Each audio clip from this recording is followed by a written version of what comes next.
Hello dear students, बहुत सारे students last moment पे बहुत ज़्यादा कंफ्यूज होते हैं कि पेपर को कैसे सॉल्व करें, क्या अप्रोच रखें। तो मैं आज आपको एक ऐसी ट्रिक बता रहा हूँ, एक ऐसा तरीका बता रहा हूँ जो कि बहुत एग्जैक्टली फिट हो जाता है और आपका टाइम भी बचता है और आप इसे बहुत जल्दी पेपर को सॉल्व कर लेते हो। तो देखिए, कभी भी आप पेपर करें, चाहे मैथ का करें चाहे गाइड का करें, तो हमेशा याद रखो बच्चों, पेपर को डिवाइड कर लो अलग अलग राउंड्स में, है ना।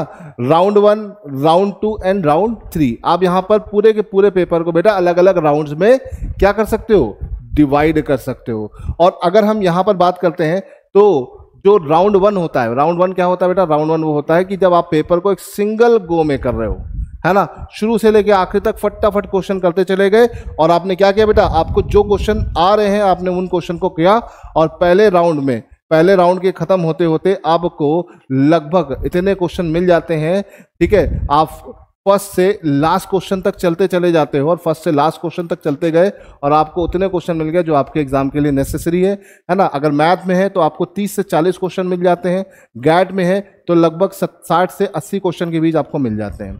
जब आप क्वेश्चन पढ़ रहे होते हो तो बहुत सारे क्वेश्चन आपको ऐसे मिलते हैं जिनमें आपको लगता है कि अरे ये इसमें 2 ऑप्शन में मुझे डाउट हो रहा है, या तो ये आंसर होगा या तो ये होगा, कुछ कंफ्यूजन क्रिएट हो जाती है।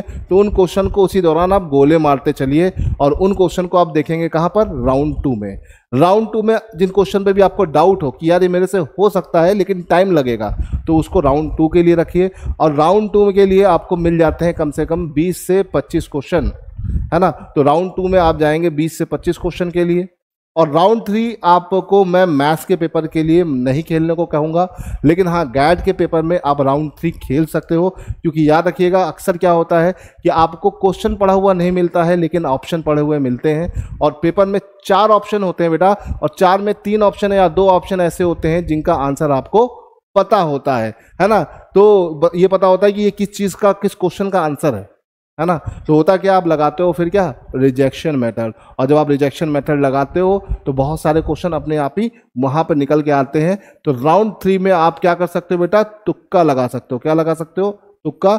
लेकिन आप तभी तुक्का लगाइए जब आप राउंड 1 और राउंड 2 के मिलाकर स्पेशली गैट में 90 क्वेश्चन तक पहुंच गए हों। क्योंकि देखो, गैट के लिए अगर हम बात करते हैं तो गैट के लिए एक अच्छा स्कोर है 110 प्लस क्वेश्चंस करना, और मैथ के लिए 70 प्लस क्वेश्चन भी एक अच्छा स्कोर है, इसे ध्यान रखिएगा, ठीक है। ओके, तो इसे ध्यान रखिएगा, पेपर को हमेशा 3 राउंड में ही करना रहेगा, ठीक है। Thank you.